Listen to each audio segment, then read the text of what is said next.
We are working with what's called synthetic substitution, as well as some very simple combining like term problems today. Synthetic substitution is going to be one of the more important things that you guys learn in Algebra 2 because of the implications that you're able to do. What synthetic substitution at first is going to look very weird.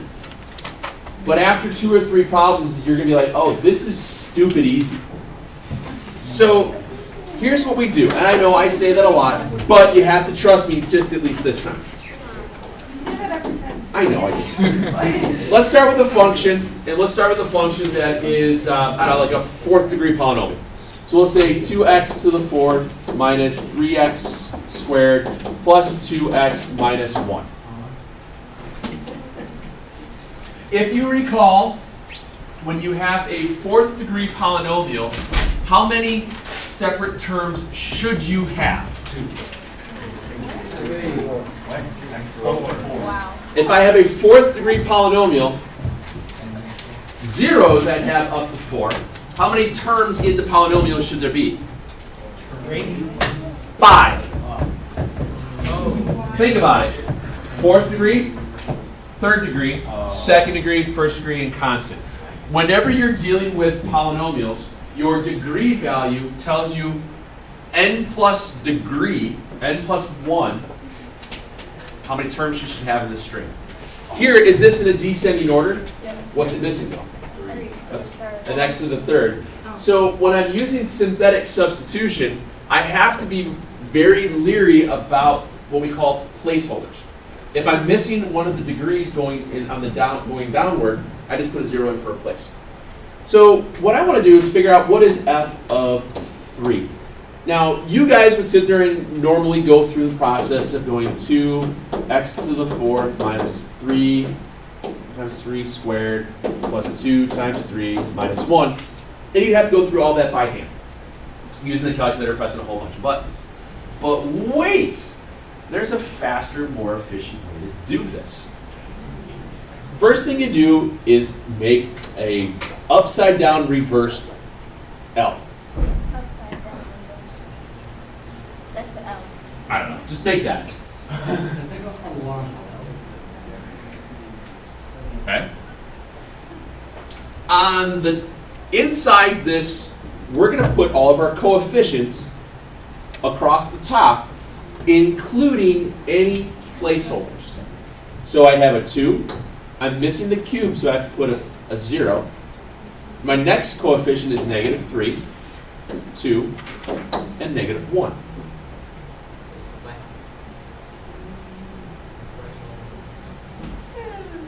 But this actually makes sense. That doesn't make sense. Since it's missing the x cubed, I have to have a placeholder. Why is it missing the In the original problem when x to the 4th, x squared. Hey! Guys, question was, why is there a 0? Again, because it goes x to the 4th, x squared. You have to have, whatever your degree is, you will have plus 1 more terms. So earlier when you were talking about n plus 1 and n is the highest degree of x, what does that mean? Like, what does that mean? The n plus 1 is the number of terms within the polynomial. So if I have a 4th degree polynomial, I have 5 terms. 4th, 3rd, squared, and so on. Sir? What about like x to the 0 power? Isn't that 1? Yeah, but That's your constant. in some cases we need to do something else. No. That's your x to 0 power. When you're going in descending order here, you're not going to have a 0 degree. You wind up with just a constant at the end. Okay. And you would still put a 0 in there if there was no constant. So inside there is what you would write. On the outside, you're going to put what you're substituting in. So move this out of the way. I'm going to put a 3 here. Now the process for synthetic substitution, synthetic division if you want to call it that, because that's eventually what we're going to call it, is the same each and every time. First thing you do is drop the first term. Multiply the ones on the outside. What's 3 times 2? Write it in here. You add going down, so what's 0 plus 6? 6. You multiply on the outside. You add on the inside. You multiply on the outside. You add on the inside. You multiply on the outside. Ends in a 1, 2, 6, 80, 1, 13, so it'll be 131. And then you add. Oh, thank you. Yeah, 141. Here's your answer. Yes? Are there no negatives? You can get negatives. It just so happened to be dumb luck that I didn't. But 6 times negative No. I didn't multiply by negative. I multiplied by positive 3. I multiplied on the outside here. 3 times 6 was 18. Adding. I multiply here and I add here. Okay? I'm multiplying this number to these each time. So if I went through and substituted in 3 into that polynomial, my answer would be 140. Oh. Okay? Like I said, it looks weird to start with, but as you go through it though, it becomes easier and easier. Close the folder by mistake.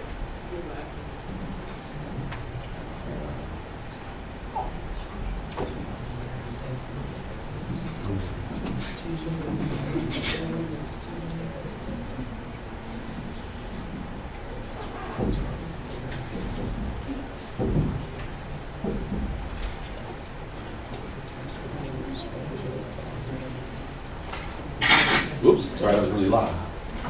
Same deal. Let's use synthetic. We're going to do like 3 or 4 of these. We use synthetic substitution again. We substitute in -2 into the polynomial. Polynomial is negative 3x to the 4th plus 2x squared minus 3x plus 4. And we're going to substitute in -2. 2 Each and every time you use synthetic substitution, or when we eventually start calling it synthetic division, you're always going to draw the half a box. 0. Pluck out all the coefficients. -3. Then what? 0. Good. 0, 2, -3, 4. And what goes on the outside? Put it away, Bob. Now drop the first term and multiply. -2 times -3. 6. 0 plus 6. 6. -2 times 6. 12.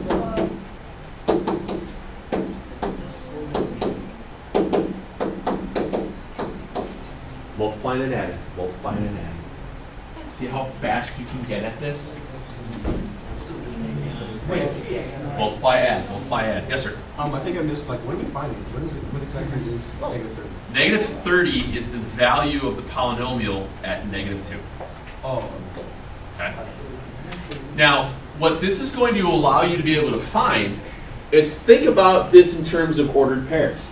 We know that this polynomial, negative first term, even, which way is it pointing? Where are the tails? Tails down. I know that the tails are pointed down, but I also know that at -2, it's also at -30. So we're going to be able to find ordered pairs really, really fast. okay. Also, we're going to be able to find zeros. If you get a 0 for the last bit, that means that number is a 0.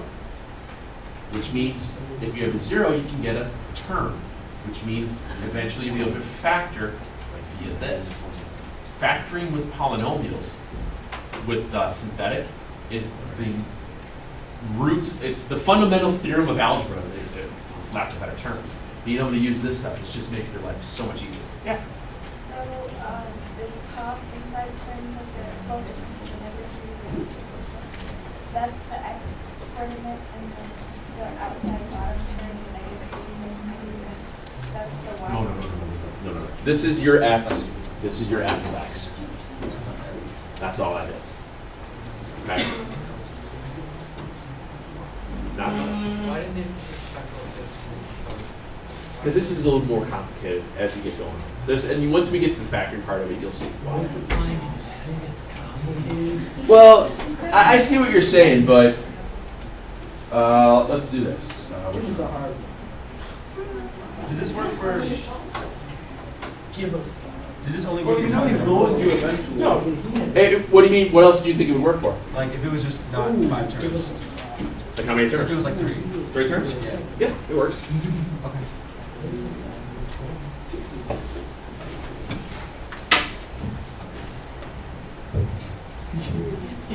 Now, here's a stupid question. Am I going to use synthetic substitution for this? No. What's y equals 8? Go to the next problem. Oh.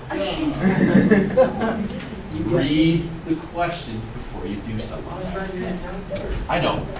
I'm just saying that's the reason why I chose to show you that one, because you guys get ahead of yourselves. Why is it 8? What's 0 to the 7? Open the 0. Catch on fast. I didn't like the problem. Wait, hold on a second. Oh, never mind. This was, I'm sorry, this is a negative symbol between the two here. That's a negative symbol. It just got weird. Well, it's negative, so. It's negative. So we have f of x is negative x to the 4th minus 2x cubed plus 4x squared plus 6x minus 3. And we're going to use x equals 3 for our synthetic substitution. Which means on the outside, I'll let you guys right here. I'm sorry, I get ahead of myself. I already had it written down. I don't even do as much work.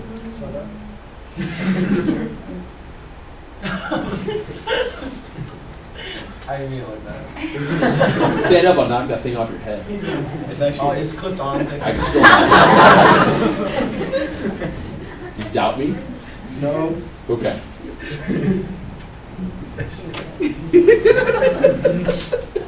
That was awesome. 3 on the outside, pull out your coefficients. -1, -2, 4, 6, -3. It's a 4th degree polynomial. How many terms should I have inside the box? Hopefully I do. What do I do with the -1? Bring it down. Bring down the -1, multiply and add.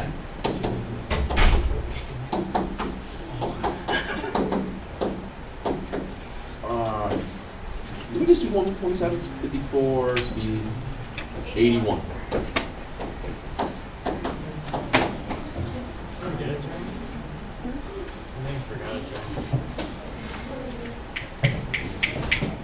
Sir? Is there like a matter between the 1 and 5?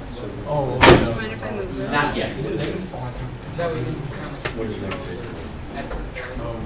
What this is going to, and I'm glad you asked it, Nan. What this is going to allow us to be able to do is when we get into this one.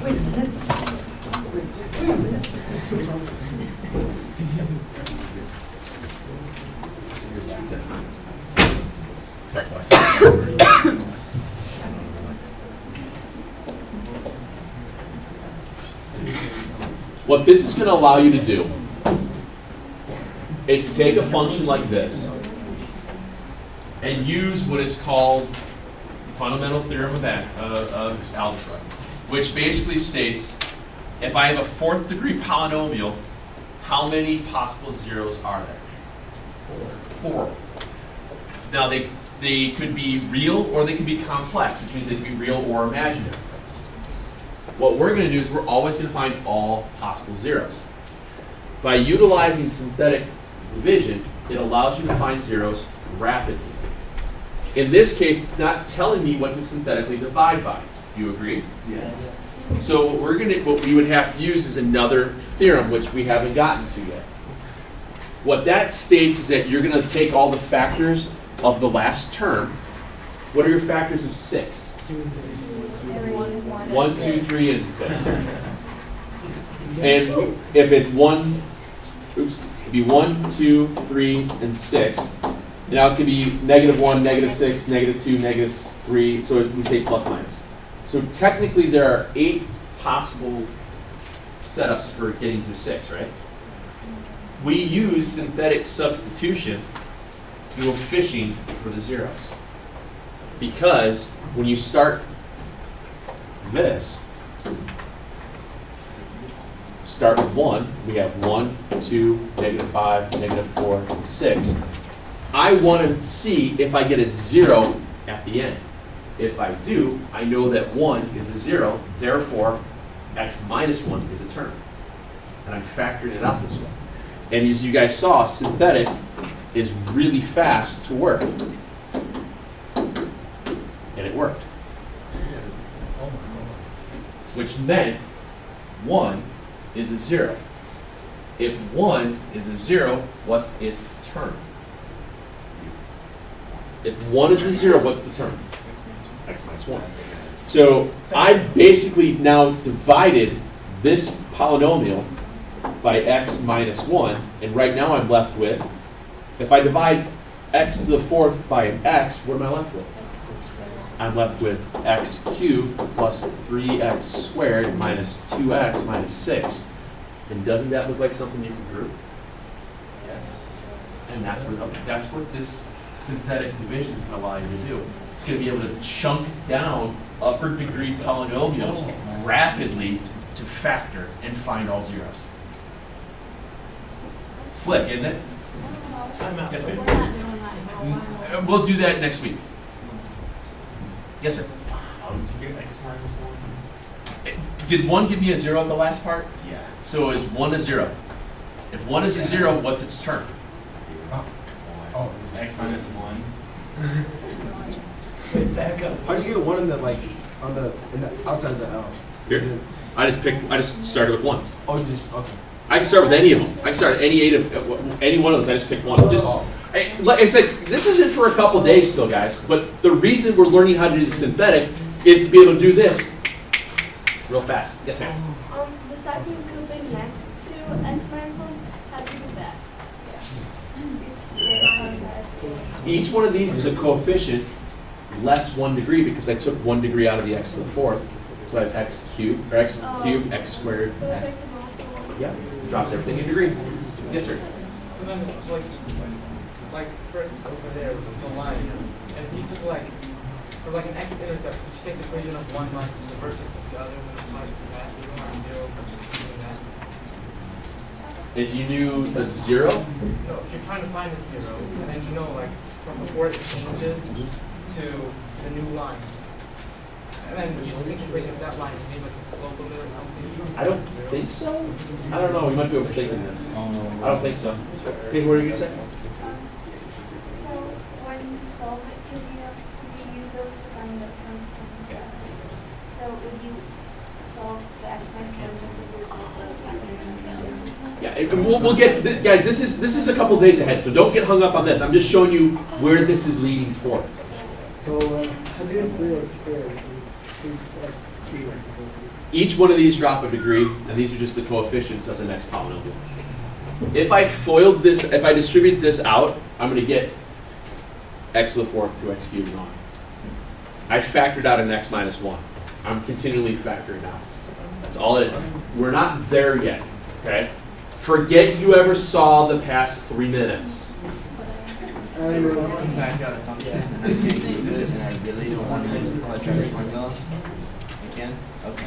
Yep. Never. Pope, what do you got? So, I get that x minus 1, that's the 0, the set for it. Yes. You add 1. Yeah. But if you pull the -1 out of the thing, why isn't it negative on the outside?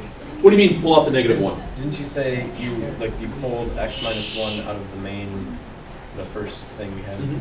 So why wasn't it negative in the beginning?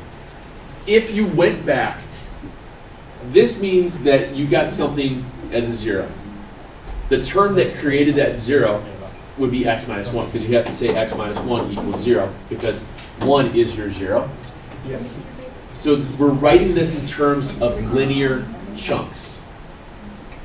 Okay, so it's not, the negative part isn't coming from No. At all. And don't, like I said, don't get hung up on this because we're still a couple of days away. I want you guys to get the synthetic down. Synthetic, I mean, as you guys probably by now, it's really simple, okay?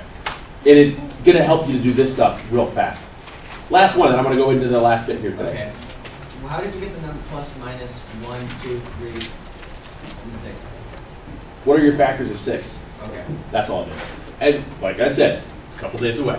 Yeah. Very, very easy stuff to work with. Since it equals 0, is it always going to equal x minus 1? Yeah, if this was a 2, it would be x minus 2. If this was a negative 6, it would be x plus 6. That's why we talk about the difference between zeros and terms. If the last one was like a huge number, No. You'll see. Have faith. Last little bit of today. This is nothing more than combining like terms. And we're going to add, subtract, and multiply polynomials together. I'm not going to get too involved with a lot of it. I'm going to show you a couple of hints and tricks on how I would do this. For example, I would not write down the problem the way it's written.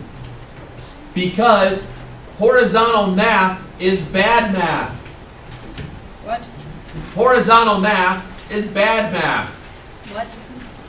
So what I'm going to do is write down the first part with any placeholders possible, and then line up the second part below each piece. That way we're going to wind up combining our linked terms. So in our first part of the problem, we have 3x cubed plus 2x squared minus x minus 7.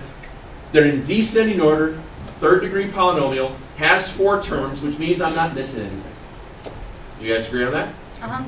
So here's what I'm going to do. I'm going to write this stuff out, but I'm going to give it a little bit of space between each term. I'm going to widen it out a bit. It's like the old joke for the test, expand. Spell. Expand.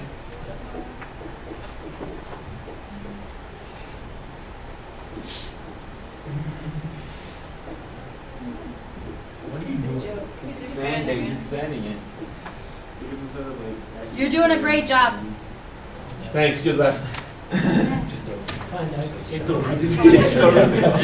deal here. Same deal. Line everything up underneath where they go. X cubed minus 10x squared plus 8. What do I put underneath the x? Put a 0x. What is this sign? Plus. So I'm going to write 1 little, 2 little, 3 little, plus signs, 4. Because there's 4 terms. I'm going to write 4 plus signs. That means when we do subtraction, I would write that many subtraction signs so you don't screw up. Okay. Alright, I just got like real confused. I looked at my figure for a second and I saw 0x. Right. So Placeholder. Just, oh, okay. And then plus 8, that's an 8, right? Yes, sir. Okay. What's 3 plus 1?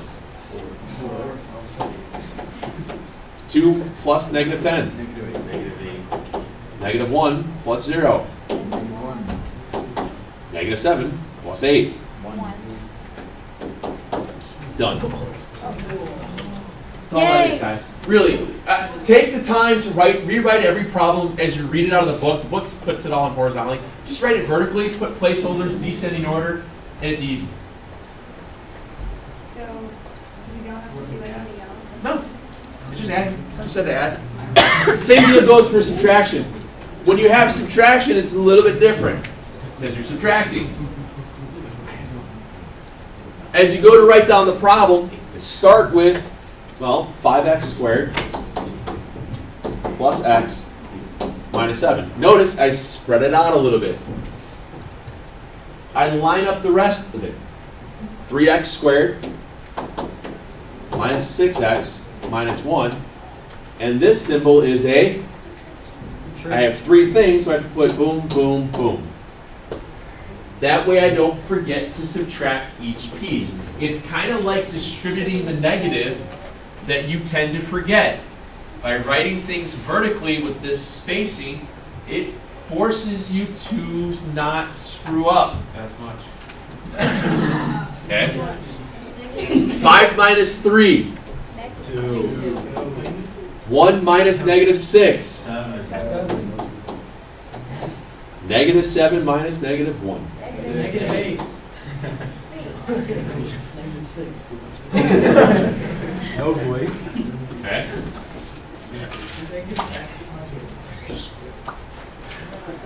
Two more examples, we're calling it a day.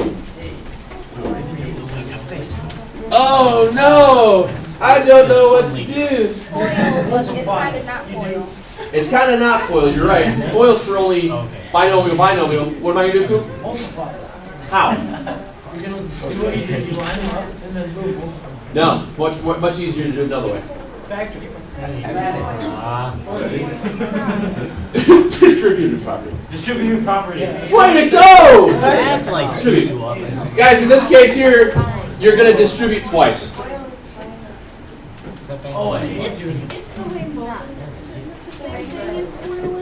can I still line them up and do it that way? It's Real? You can, but it's kind of a. You're going to wind up being out. Your order will get all messed up. It works. It's just not as clean. All right. Same thing. So you have 3x cubed minus 2x squared minus 4x. And then you send the negative, you'll forget, you have to do the negative 3 times also. Minus 9x squared, 6x. Quick suggestion for when you are combining like terms on a situation like this. Circle the power that you're at, because you're always going to put something in descending order. And after you write down and combine that, whatever that degree is, cross it off. So which one am I going to start with? 3x cubed. So I start with 3x cubed. Why? Because everything goes in descending order. Yeah. Next one would be squared, so I look for my squares. Remember the signs, -2, -9. Took care of it. This is so you don't forget that you don't miss one, okay? -4, +6. And you're done. Okay. Yay! Last quick example, then I'll give you some problems, is when you're dealing with one Are you gonna make us divide? like that, not yet, we will. No. When you deal with one like this, notice you've got your 3 terms and then you've got a 2 terms.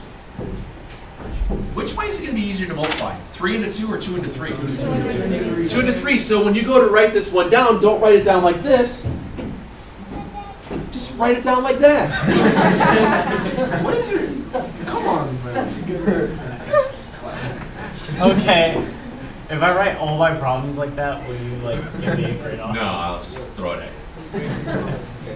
It's the crummy decimals all over again. Remember those? Yes, from decimals. What I mean is, when you see that, just rewrite the problem like this. You can do it the other way. It's not a big deal. But commutative property of multiplication tells me the order in which I multiply doesn't make a difference. I would just put the lesser number of terms on the left-hand side, because I'm really less likely to screw something up when I'm distributing. That's just me.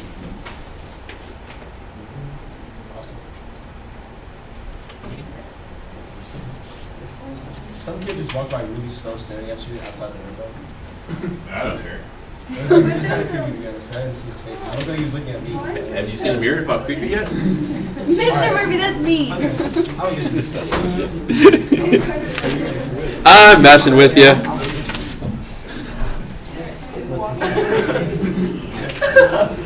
Homework? 6.2, page 334, 38 through 46 evens. And then 6.3, page 341, 21 through 60 by 3s. Oh, thank gosh. I have a life outside this. I gave you like a dozen of these. These aren't that tough. I really want you guys to get good at the synthetic. That's why I gave you a couple extras of those, to be honest with you. Synthetic division, I don't want you guys to try and use your calculator because you won't get